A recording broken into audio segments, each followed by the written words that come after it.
Some of the Gentiles have no idea what they live for. They never heard about the 7 laws of Noah, even though today it's all public information, you can go on the internet, but they never heard of it. And people like that will only be punished by laws, restrictions that they violate that are subject to human logic. For instance, if a Chinese guy who grew up an atheist with parents that didn't believe in God or anything like that, and he doesn't know that the purpose of the Gentiles is to keep the 7 laws, but he does know you should not steal. That's a logical law, right? You don't need to be religious to know you should not steal. Secular people know you should not steal. You should not kill. Everybody knows.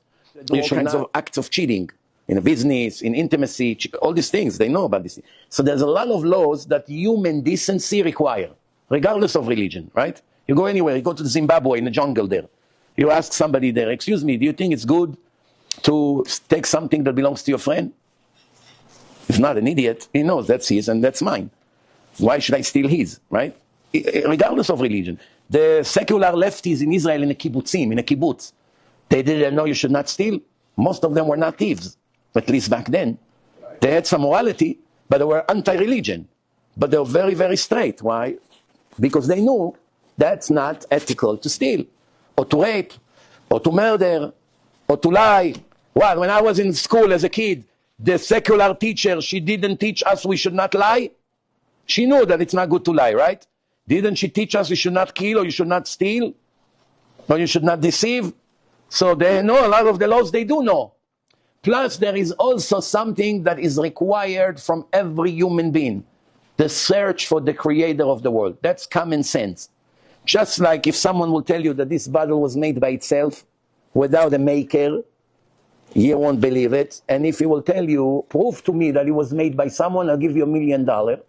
From the minute he gave you that challenge, you will be busy all day locating the company, finding out who invented this bottle and design it, where they manufacture it, until you get to the first person who came up with that design, right? That's $1 million for you. So now you have a purpose. You want to be rich, so you want money, and your mission is to prove that someone made that bottle. Now, when you live in such a world and you know someone made you and he gives you oxygen, he gives you health and makes millions of miracles in your body every second and gave you wonderful colors and all the animals are working for you and you take advantage on raw material and the animals are under your supervision and you have everything you want in life, and then you have children coming out of a drop of liquid and a brain is developed from a tiny drop, and you see all these miracles, and you are not searching for who made all of that, that's a crime. That's a crime. You see, if you are an orphan child, God forbid, not you, someone is orphan. His parents left him by an orphanage home and disappeared. One day he grows up and he finds out that every month someone deposits money in his account. XYZ Corp. He doesn't know who it is. Would you be able to sleep at night until you will find out who is depositing money for you every month? You would search in the entire world to find out who is giving me money every month. Why? First, curiosity. Second, besides curiosity, gratefulness. Who do I owe gratitude to? 3, you want to know why he's helping you. Maybe he's my biological father. Who's giving me money without knowing me, without telling me? Why is he hiding? There's so many questions. If you would be indifferent, cold, you don't care, 30 years you get money into your account and not one time you went to check. What does it make you? It's not normal.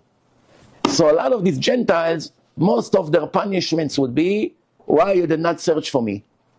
Or if they see the Jews, they see a nation, the whole world came to destroy the Jews, all the empires, all of them are gone, and the Jews remain always in power. That's unheard of. According to the laws of nature, the Jews should have died already in the first year after they got the Torah, when Amalek already came. They had no army, no weapon. They're in the middle of the desert with their children, and all of a sudden they are being attacked one day after the other. Back then already it was a huge miracle to survive. 3,300 years of pogroms and Holocaust and all kinds of wars and empire coming to Jerusalem to burn us alive. All those empires disappeared, and we are above everybody. Always in power, always we are the head of the world. Imagine the world without us. The world would be 1,000 years more primitive. All the inventions in the world almost all come from Jews, mainly Israelis.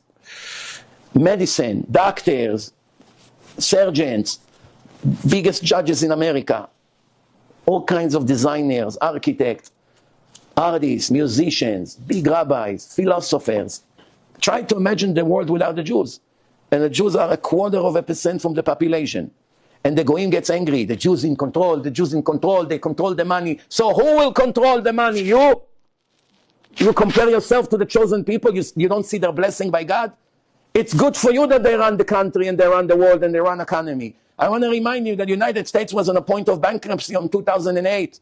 Everything here was about to destroy it. And who saved this country? Ben Shalom Bernanke. He was the chairman of the Fed, the Federal Reserve. He was a religious Jew, Shomer Shabbat. Even though in public he didn't show his yarmulke, but he would walk to synagogue on Shabbat. And he made some brilliant moves with the interest, bringing it down, bailing out banks, forcing the big banks to buy the small banks before the country will become a complete anarchy and chaos. People will kill each other here on the street. United States will become worse than Russia after USSR collapsed. And he saved this country, but they have zero gratitude. A religious Jew with his brilliance, this economist, Bernanke, Google it, you don't have to believe me. See the moves he made. You should teach it in schools. The country was on the point of, all the banks will go bankrupt. You don't know what happened. I was in Wachovia Bank, it was a powerful bank. They went bankrupt. He forced Wells Fargo to buy them. He forced Chase to buy many banks. If not, you know how much money people would lose? And the FDIC was up to, I think, 50,000 per account, that's it. People had millions in their account, life-saving. All of that will be wiped out. Big mortgage companies collapsed. This country in 2008 was in a disaster. And who saved the country? One brilliant religious Jew. Anybody appreciate it? No, nobody even speaks about it. So, regardless of that, the Goyim should look at the Jews, they see the religion, and by the way, the Torah said that when the Goyim see that the Jews do strange things, meaning that it doesn't make sense, like they see a Jew with a lulav, they see a Jew with a tefillin, right? They see a Jew on Shabbat is not touching fire. People that don't know religion, it looks very strange. Why don't you touch fire? Why don't you touch this? Muktzeh. Why don't you touch your phone on Shabbat? We cannot reach you on Shabbat. Your prime minister, why don't you touch the phone? The Goyim will begin to ask, what is all these strange things that you are doing? And the Jews would say, we are the children of God, and he gave us this Torah, and he told us on the 7th day to strike, because he made the world in 6 days, and the 7th day he's rested. That's why the whole world have a cycle of a week. Every country in the world celebrating weeks, 7 days in a week. Who told the Goyim to have a month of 30 days, which is 4 weeks and 2 days? It doesn't divide equally. Why the Goyim made a week of 7 days? They could have made the week 5 days. And then you have 6 weeks in a month, 30 days, perfect. And also here, 365 days divided by 5, it's perfect. Why the Goyim would adopt the 7-day cycle? The answer is, because from Adam and Eve and all their children, the world already was in a cycle of 7. Everybody did what his parents did. That was all over the world, before even the Torah was given. God made the world in 6 days, 7 days was Shabbat. And until today, everywhere you go, you have a cycle of 7. Even in China, even in Zimbabwe, even on the moon, if there are people living there, or in Neptune, or in Mars. You understand the point? The point here that the world and the Jewish people testify there is a God.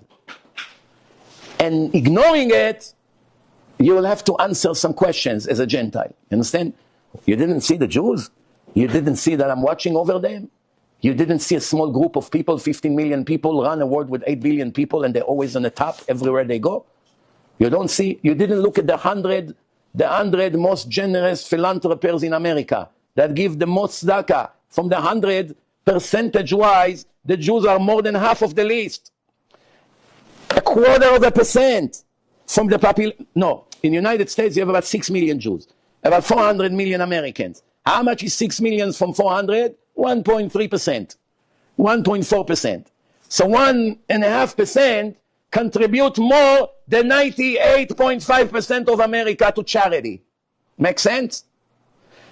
50% of the doctors in America are Jews. 50% are Gentiles. 98.5% of Gentiles contribute the same amount of doctors, more or less, than the 1.5% of the Jewish people. Make sense? Same thing lawyers, same thing judges. Don't you open up your eyes? It's all verses in the Torah, by the way. The Torah promised that that's the way it's going to be. So now the Gentile have two choices in front of him. Should I hate the Jews and be jealous with them, even though I know God blessed them and gave them everything?